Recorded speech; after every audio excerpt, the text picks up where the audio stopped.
Hello guys, welcome back to our channel. This is me with Mallu episode. Episode opening സീനിൽ ഇപ്പം നമ്മുടെ jewellery Boney ആയിരിക്കും കാണിക്കുക. അവളാണെങ്കിൽ അവളുടെ പപ്പയുടെ ആ പാം അതിൽ ടച്ച് ചെയ്ത് പപ്പയുടെ ഓൾഡ് മെമ്മറിയിലേക്ക് പോയിരിക്കുകയാണ്. അപ്പോൾ അവൾ കാണും ദൂരത്തായിട്ട് ഒരു ചെറിയ കുട്ടി. അതാണെങ്കിൽ നിലവിളിച്ച് കരയാണ്. എന്നെക്കൊണ്ട് ഒരിക്കലും അതിന് സാധിക്കില്ല, ദയവ് ചെയ്ത് എന്നെ പ്രഷർ ചെയ്യരുത്. ഇവിടെ ജ്വല്ലറി പെണ്ണിനാണെങ്കിൽ ആദ്യം അതാരാണെന്ന് മനസ്സിലാവില്ല. അവൾ സൂക്ഷിച്ച് നോക്കുമ്പോഴായിരിക്കും അത് മറ്റാരുമല്ല അവളുടെ പപ്പ, സാക്ഷാൽ കൂമയാണെന്ന് മനസ്സിലാക്കുക. അവളാണെങ്കിൽ അത്ഭുതത്തോടു കൂടെ കണ്ണിമ വെട്ടാതെ അദ്ദേഹത്തെ തന്നെ നോക്കും. കുഞ്ഞി കൂമയാണെങ്കിൽ വിഷമിച്ച് കരഞ്ഞുകൊണ്ടേയിരിക്കും.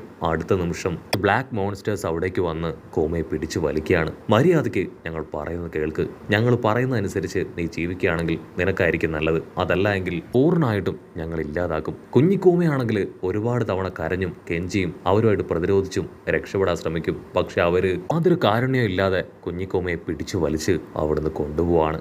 അത് കണ്ട് കൺട്രോൾ പോയ നമ്മുടെ പെങ്കൊച്ച് അവൾ ഉച്ചത്തിൽ നിലവിളിച്ച്, നിങ്ങൾക്ക് എത്ര ധൈര്യം ഉണ്ടെങ്കിൽ എൻ്റെ പപ്പയുടെ ദേഹത്ത് കൈവെക്കും ചോദിച്ച് അവളങ്ങനെ ഉഷാറായിട്ട് ഓടി ഓടി വരികയാണ്. പക്ഷെ അവൾ എത്രത്തോളം ദൂരം ഓടിയിട്ടും അവളുടെ പപ്പയുടെ അടുത്തേക്ക് എത്താനായിട്ട് കഴിയുന്നില്ല. കുഞ്ഞിക്കൂമയാണെങ്കിൽ അവർ യാതൊരു ദാക്ഷിണ്യവും ഇല്ലാതെ അറഞ്ചം പുറഞ്ച് അടിക്കാനായിട്ട് തുടങ്ങും. അതിന് കൂമ പറയും, നിങ്ങളോടൊപ്പം വരാൻ യാതൊരു താല്പര്യവുമില്ല, അതിലും ഭേദം നിങ്ങൾ എന്നെ കൊല്ലുന്നതാണ്. അത് കേൾക്കേണ്ട താമസം അവർ വലിയ വലിയ കട്ടകൾ, മരം അതൊക്കെ ഉപയോഗിച്ച് അവനങ്ങനെ തല്ലി തല്ലി കൊല്ലും. ഒരുപാട് നേരം അവരുടെ അടിയിടിയും സഹിച്ച കൂമയ്ക്കാണെങ്കിൽ അതിൽ കൂടുതൽ സഹിക്കാനായിട്ട് കഴിയില്ല. അവൻ വേദനയാൽ നിലവിളിക്കാനായിട്ട് തുടങ്ങും, പ്ലീസ് ദയവ് ചെയ്ത് എന്നെ കൊല്ലരുത്, എന്നെ കൊണ്ട് ഈ വേദന അത് സഹിക്കാനായിട്ട് കഴിയുന്നില്ല. ഇവിടെ നമ്മുടെ ജ്വല്ലറി പെണ്ണിനാണെങ്കിൽ ഒന്നും തന്നെ കണ്ട് സഹിക്കാനായിട്ട് കഴിയുന്നില്ല. അവളുടെ പപ്പ ചെറുപ്രായത്തിൽ ഇത്രയധികം വേദനകളും ബുദ്ധിമുട്ടുകളും അനുഭവിച്ച ഒരാളാണെന്ന് അവൾക്ക് വിശ്വസിക്കാൻ പോലും കഴിയുന്നില്ല. അവൾ ആ കാര്യങ്ങളെല്ലാം ഓർത്ത് പൊട്ടിക്കരയാണ്. അടുത്ത നിമിഷം അവൾ ഇമോഷണലി അൺബാലൻസ്ഡ് ആയതുകൊണ്ട് തന്നെ ആ ഒരു മെമ്മറിയിൽ നിന്ന് അവളെ പുറത്തേക്ക് കൊണ്ടുവരികയാണ്. ആ ഒരു മെമ്മറിയിൽ നിന്ന് ബമ്പ ഫോഴ്സിൽ തെറിച്ചു വന്ന് അടിച്ചു വീഴും. കാരണം മെമ്മറി ജസ്റ്റ് സ്റ്റാർട്ട് ചെയ്തിട്ടുള്ളത് കട്ടിങ് മാത്രമേ ആയിട്ടുള്ളൂ. അപ്പോഴേക്കും അവൾക്കത് കണ്ടു നിൽക്കാൻ കഴിയുന്നില്ല. അങ്ങനെ സീൻ കട്ട് ചെയ്ത ഇവിടെ കൂമയെ കാണിക്കും. അവനാണെങ്കിൽ വിട്ടുകൊടുക്കാതെ ആ റെഡ് ലൈനിലൂടെ മുകളിലേക്ക് കയറാൻ ശ്രമിച്ചു കൊണ്ടേയിരിക്കുകയാണ്. നേവിക്കാർക്കാണെങ്കിൽ അവനെ തിരികെ സ്വീകരിക്കാനാവില്ല. അവൻ അവിടേക്ക് തിരികെ വന്ന അത് അവർക്ക് വലിയ അപമാനമാണ്. അതുകൊണ്ട് തന്നെ വിട്ടുകൊടുക്കാതെ അവനെ നിർത്താതെ ഷൂട്ട് ചെയ്തുകൊണ്ടേയിരിക്കും. പക്ഷെ കൂമ അതിൽ നിന്നൊന്നും തളർന്നു പോവാതെ മുൻപോട്ടേക്ക് കയറും. ഇവിടെ ഒരു പെണ്ണിന് കണ്ട കാര്യങ്ങളെല്ലാം ഓർത്ത് ഒരുപാട് വിഷമവും വേദനയൊക്കെ തോന്നും. പക്ഷേ ഇതവളുടെ പപ്പയുടെ മെമ്മറിയാണ്. അവൾക്കതിൽ ഒന്നും ചെയ്യാൻ കഴിയില്ല. അല്പം കൂടെ മെന്റലി സ്ട്രോങ് ആവണം, എനിക്ക് വീണ്ടും ബാക്കിയുള്ള കാര്യങ്ങൾ കാണണമെന്ന് പറഞ്ഞ് അവൾ വീണ്ടും മെമ്മറിക്കകത്തേക്ക് പോകും. കട്ട് ചെയ്ത ഇവിടെ ജൂനിയർ വേഗ് ഓഫ് പങ്ക്. അവനാണെങ്കിൽ ഡോക്ടർ വേഗ് ഓഫ് പങ്കിനെ ആ ലാബ് മുഴുവൻ അന്വേഷിച്ച് അങ്ങനെ നടക്കുകയാണ്. അപ്പോഴായിരിക്കും അവന്റെ തൊട്ടു പുറകിൽ ആരോ ഉള്ളതായിട്ട് അവന് ഫീൽ ചെയ്യുക. അവൻ തിരിഞ്ഞു നോക്കും, അവൻ ആരെയും കാണാൻ കഴിയില്ല.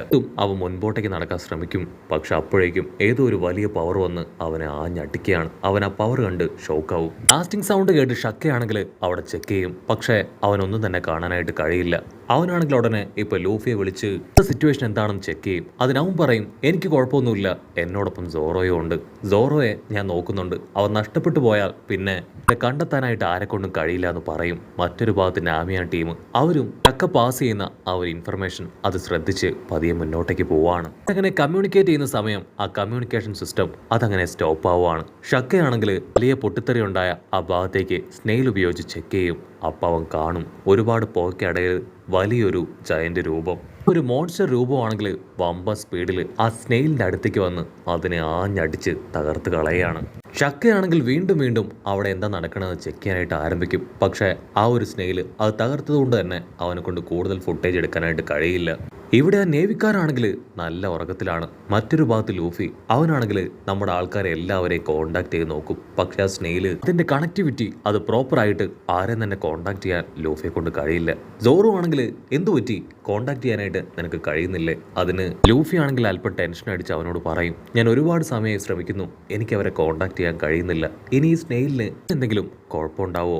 ഓക്കെ, കുഴപ്പമില്ല, നമുക്കൊരു അല്പസമയം കൂടെ വെയിറ്റ് ചെയ്യാം. അതിനു മുൻപ് ഞാൻ എൻ്റെ ഹെൽമെറ്റുമായിട്ട് മടങ്ങി വരാം, ദയവ് ചെയ്ത് വിട്ട് എവിടെയും പോകാൻ പാടില്ല എന്ന് പറഞ്ഞ് ലൂഫി ആണെങ്കിൽ അവന്റെ ഹെൽമെറ്റ് എടുക്കാനായിട്ട് അവിടുന്ന് കടന്നു പോകും. മറ്റൊരു ഭാഗത്ത് നാമിയും ടീമും അവരാണെങ്കിൽ ഹായ് ആയിട്ട് ഇപ്പൊ 3rd ഫ്ലോറിലൂടെ നടന്നു പോവാണ്. ലക്ഷ്യം ഡോക്ടർ വേഗ് ഓഫ് പങ്ക്. അപ്പോഴായിരിക്കും നാമി ദൂരത്തായിട്ട് അവളുടെ കണ്ണിന് കുളിർമയേകുന്ന എന്തോ ഒന്ന് കാണുക. ഒരു പെട്ടിക്കകത്ത് ഡയമണ്ട്സ് അങ്ങനെ അടച്ചു വെച്ചിരിക്കുകയാണ്. അവൾക്കാണെങ്കിൽ ഭയങ്കര സന്തോഷം. അവൾ അതിന്റെ അടുത്തേക്ക് ഓടിയെത്തും. അവളാണെങ്കിൽ അതിന്റെ അടുത്ത് നിൽക്കുന്നതാണ് ബ്രൂക്കാണെങ്കിൽ ദേഷ്യപ്പെടും. നമ്മുടെ ഇപ്പോഴത്തെ ലക്ഷ്യം അത് ഇതൊന്നും അല്ല, വേഗ് ഓഫ് പങ്കാണ്. എത്രയും വേഗം നമുക്ക് അവനെ കണ്ടെത്തണം. നാമിക്കാണെങ്കിൽ അത് വിട്ടുപോരാനായിട്ട് തോന്നില്ല.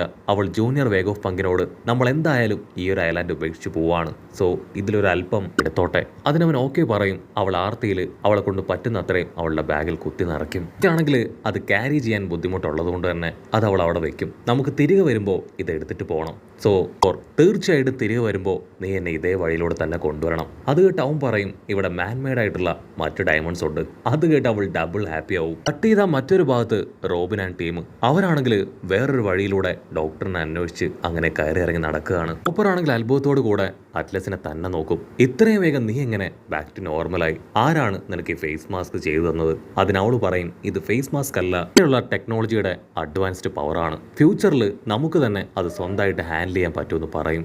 അതേസമയം റോബിനാണെങ്കിൽ അവിടെ ചില കാര്യങ്ങൾ കണ്ട് അത്ഭുതത്തിൽ അതിലേക്ക് തന്നെ നോക്കും. ആക്ച്വലി അവൾ കണ്ട് അത്ഭുതപ്പെട്ടത് സ്വന്തമായിട്ട് ഓർഗൻസ് ക്രിയേറ്റ് ചെയ്യാൻ കഴിവുള്ള ഒരു പ്രത്യേകതരം എക്യുപ്മെന്റ് കണ്ടാണ്. അതായത് ഹ്യൂമൻ ബീയിങ്സിനോ ആനിമൽസിനോ എന്തെങ്കിലും സംഭവിക്കുകയാണെങ്കിൽ അവരുടെ ഓർഗൻസിന് പകരം അവിടെ കൃത്രിമമായിട്ട് ഓർഗൻസ് ക്രിയേറ്റ് ചെയ്യാനായിട്ട് കഴിയും. സത്യത്തിൽ അത് ശരിക്കും ഒരു അഡ്വാൻസ്ഡ് ആയിട്ടുള്ള ഡെവലപ്മെന്റ് തന്നെയാണ്. മറ്റൊരു ഭാഗത്ത് ഫ്ലോർ നമ്പർ B കാണിക്കും.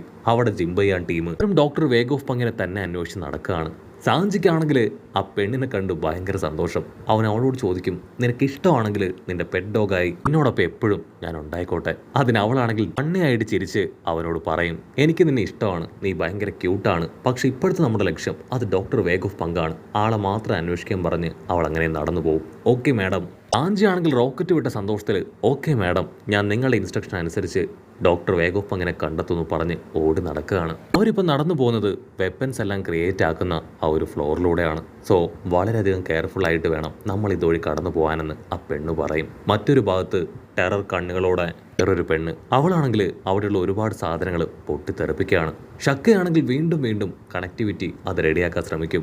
ഉടനെ ലൂഫി അവൻ അവിടേക്ക് വന്ന് കാര്യം തിരക്കും. ഷക്ക ഒരുപാട് സമയമായി ഞാൻ ഈ കണക്ടിവിറ്റി അത് ബാക്ക് ടു നോർമലാക്കാൻ ശ്രമിക്കുന്നു, പക്ഷെ ഇതുവരെ അത് ശരിയാവുന്നില്ല. അതിന് ഷക്ക പറയും അതിനുവേണ്ടി തന്നെയാണ് ശ്രമിച്ചുകൊണ്ടിരുന്നത്. അല്പസമയം മുൻപ് ഇവിടെ ഉണ്ടായിരുന്ന വീഡിയോ സ്നെയിൽ അതൊന്നായിട്ട് തുടങ്ങിയെന്ന് പറഞ്ഞ് അവൻ ആ കാര്യങ്ങൾ ലൂഫിക്ക് കാണിച്ചു കൊടുക്കുകയാണ്. ലൂഫി ആണെങ്കിൽ അത് കണ്ട് ഞെട്ടും. കട്ട് ചെയ്ത ഇവിടെ ഉസോപ്പും ടീമും അവരങ്ങനെ മുൻപോട്ടേക്ക് നടക്കുമ്പോഴായിരിക്കും നമ്മുടെ ലിലിത്ത് അവൾ അവളുടെ കയ്യിലുള്ള വെപ്പൻ അവർക്ക് കാണിച്ചു കൊടുക്കുക. നിങ്ങൾ ടെൻഷൻ ആവേണ്ട കാര്യമില്ല, ആര് വന്നാലും ബബിൾ വെപ്പൻ ഉപയോഗിച്ച് ഞാൻ അവരെ തവിട് പൊടിയാക്കുമെന്നും പറയും. ഫ്രാങ്കിക്കാണെങ്കിൽ ആ വെപ്പൻ കാണുമ്പോൾ ഭയങ്കര അത്ഭുതം തോന്നും. തീർച്ചയായിട്ടും ഇതും ക്രിയേറ്റ് ചെയ്തത് വേഗ് ഓഫ് പങ്ക് തന്നെ ആയിരിക്കും അല്ലേ? ഇതിന് മാത്രമേ ഇത്ര റയറായിട്ടുള്ള വെപ്പൻസ് എല്ലാം ക്രിയേറ്റ് ചെയ്യാൻ പറ്റൂ. അതിനവള് അതേന്ന് പറഞ്ഞ് മുൻപോട്ടേക്ക് നോക്കും. മുൻപ് നടന്ന ആ ഒരു വലിയ എക്സ്പ്ലോഷർ അവരിപ്പോ അവിടെയാണ് എത്തിയിരിക്കുന്നത്. അവർ കാണും അവിടെ മുഴുവൻ കത്തി എരിഞ്ഞുകൊണ്ടിരിക്കുന്നത്. ഉസോപ്പാണെങ്കിൽ ദൂരത്തായിട്ട് ആ പിത്തോഗ്രസിന്റെ ബോഡി അതുകൊണ്ട് ഷോക്ക് ആവുകയാണ്. അപ്പൊ എന്തോ ഒരു സാധനം അവർക്ക് നേരെ പാഞ്ഞടുക്കും. ഉസോപ്പ് അവൻ ഞൊട്ടിയടയിൽ അതിനെ തകർക്കാനായിട്ട് അവന്റെ വെപ്പൻ കയ്യിലെടുക്കും. വന്നത് മറ്റൊന്നുമല്ല പിത്തോഗ്രസിന്റെ തല. അവൻ വിളിച്ചു പറയും പ്ലീസ് ദയവ് ചെയ്ത് എന്നെ അറ്റാക്ക് ചെയ്യരുത്, ഞാനാണ് പിത്തോഗ്രസ്. ഒരു വലിയ അറ്റാക്കിൽ എൻ്റെ തലയ്ക്കൊന്നും സംഭവിക്കാതിരിക്കാനായിട്ട് ഞാൻ തന്നെയാണ് ഇത് ഡിറ്റാച്ച് ചെയ്തതെന്ന് പറയും. ആ സമയത്ത് യോർക്കാണെങ്കിൽ അവിടെ ഉണ്ടായിരുന്ന ഒരു സർഫ്യൂമിനെ എടുത്തുപോയിട്ട് സംസാരിക്കാനായിട്ട് തുടങ്ങും. ഓൾറെഡി ഷക്ക നിങ്ങളെല്ലാം കൺട്രോൾ ചെയ്തതല്ലേ, ഇനിയും ഇവിടെ തകർക്കാനായിട്ട് പാടില്ല. എൻ്റെ ഇൻസ്ട്രക്ഷൻ അനുസരിച്ച് നീ ഇവിടുന്ന് കടന്നു പോകണമെന്ന് പറയും. അപ്പോഴായിരിക്കും ഒരു വമ്പൻ ട്വിസ്റ്റ്. ആ സർഫ്യൂം അവളാണെങ്കിൽ ഞൊട്ടിയിടയിൽ ഒരു പ്രത്യേകതരം പവർ ഉപയോഗിച്ച് ഇപ്പോൾ അവളെ കല്ലാക്കി മാറ്റും. ഇവിടെയോ എന്തോ ഒരു പ്രോബ്ലം അത് സംഭവിച്ചിട്ടുണ്ടെന്ന് നമ്മുടെ ആൾക്കാർക്ക് പിടികിട്ടും. അങ്ങനെ അവർ ഷോക്കായി നിൽക്കുന്നതോടു കൂടെ ഈ ഒരു എപ്പിസോഡും അവസാനിക്കുന്നു.